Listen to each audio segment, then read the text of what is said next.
जय जगन्नाथ सांग मैंने welcome to our holy biology YouTube channel. तो आपण मान बहुत बढ़िया सुजोग गोटे यार भितर आसी जाइए जोटा कि नोटिस टी रही गेस्ट फैकल्टी नोटिस टी रही आपण मैंने देखिपे सामने आपण मानकर बहुत भल कॉलेज जोटा कि college of basic science and ह्यूमानिटीज जोटा कि ओयूएटी अंडर रे आसुची एवं भुवनेश्वर अवस्थापित एवं आपण मैंने सामने देखिपे डिफरेन्ट सब्जेक्टर बाहरी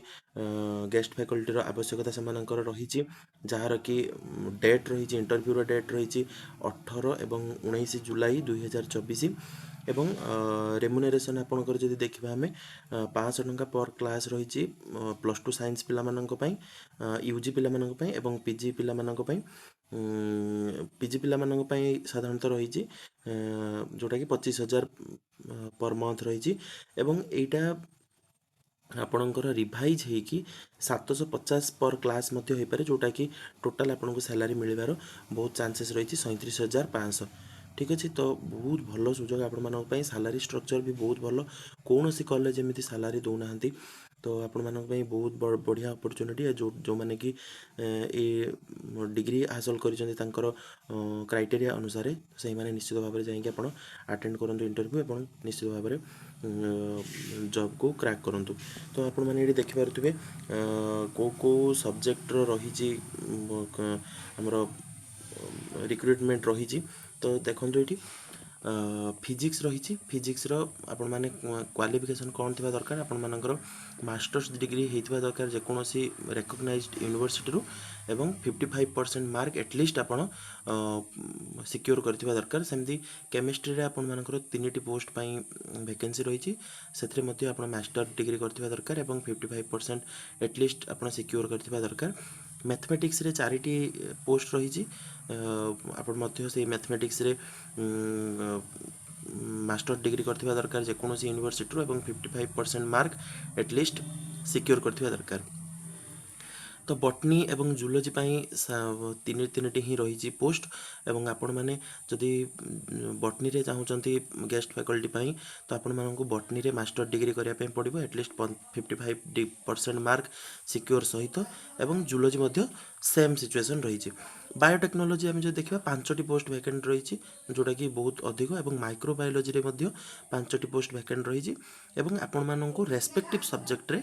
55% मार्क सिक्योर करने पड़ो जो थे कि मास्टर डिग्री रे एवं इंग्लिश आम देखा जदि 2टी पोस्ट रही आपण मैंने इंग्लिश रे निश्चित भाव में मास्टर डिग्री करेंगे और 55% मार्क आप अटेंड करेंगे बा सिक्योर करेंगे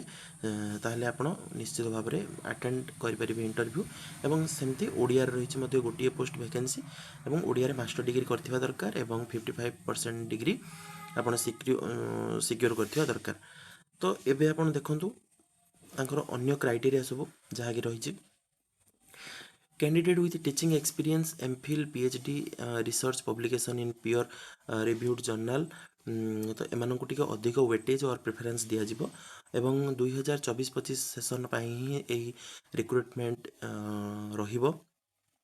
एवं आपन को प्योरली ओयूएटी अंडर रे ही काम करने पड़ो पूरा रेगुलर आपण मैंने ओयूएटी को जाकि यूनिवर्सिटी जो आपण मानक क्लास देवे से अनुसार आपण क्लास करें कौन प्रोब्लेम ना कौन जदि आपण मैंने भायोलेसन बा आपण मानक जदि कौन साटिस्फेक्शन आपण मानकर क्लास न लगिला तो से आपण प्रथमे आपण को गोटे वार्निंग दिज्व देन आपण मानक जॉब छाड़ियापाई से ये क्लीयरली मेंशन कर दी एवं ओरिजिनल सर्टिफिकेट सहित आपण मानकर एक्सपीरियंस सर्टिफिकेट जहाँ भी आपण मैंने गेन कर लाइफ रे तो निश्चित भाव में आप सब ओरिजिनल सहित जेरक्स नहीं करके जाइए आपण मैंने जदि कौटी प्रेजेंट एम्प्लॉय अच्छा तो नो ऑब्जेक्शन सर्टिफिकेट सांगरे नवाक से लिखिंट एवं selection panel valid for 1 year केवल गोटे वर्ष ही रही आपण मानकर सिलेक्शन ड्यूरेशनटा जदि जदि आपण मैंने चाहिए पुणी नेक्स्ट ईयर आपण इंटरव्यू देकी पुणी आउ थे से रही पारे एवं इंटरव्यू डेट आपण मानक 18 और 19 जुलाई रे स्थिर करा 10टा सुधा आपण माने जाई conference hall CBSH OUAT Bhubaneswar ठारे पहुँचे ये पूरा क्लीयरली मेंशन करा जाइए सेठी सेमानकर कोट जगार आपण मैंने पहुँचे भेन्यू आपण मानक मेंशन कर दि जाइए TATA रो फैसिलिटी नाही एवं आपण को डिमांड ड्राफ्ट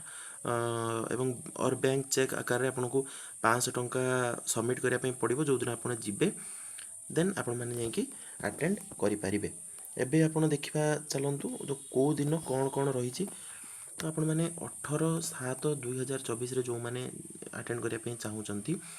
से मैंने दिन 10टा सुधा जा पहुँचे एवं कौ सब्जेक्ट रही देखो आप फिजिक्स केमिस्ट्री मैथमेटिक्स इंग्लिश एवं ओडिया रही भेन्यू रही से conference hall CBSH OUAT Bhubaneswar एवं 19/7/2024 देखा सेम टाइम 10टा बेले रही एवं सब्जेक्ट बटानी रही जूलोजी बायोटेक्नोलोजी माइक्रोबायोलोजी रही same value conference hall CBSH जोटा कि OUAT भुवनेश्वर कैंपस भितर ही अच्छी तो आपण मैंने निश्चित भाव में जातु ये मेंशनड डेट रे जो जाकि आपण मैंने इंटरव्यू अटेंड करेंगे और निश्चित भाव में आपण मानकर हम वैलिड डॉक्यूमेंट सहित आपण मैंने नहीं जातु सांगरे तो गोटे पॉजिटिव थिंकिंग नहीं जातु निश्चित भाव में हम आपण मानकर कौन द्वंद्व ना तो जदि आपण मानक भिडियोटी भल लगी आपण मानक इनफॉर्मेटिव हो तो निश्चित भाव में आम वीडियो को लाइक करेंगे कमेंट करेंगे सब्सक्राइब करने को जमा भूलें और सांग मान सहित शेयर करेंगे एवं एमती आप आमर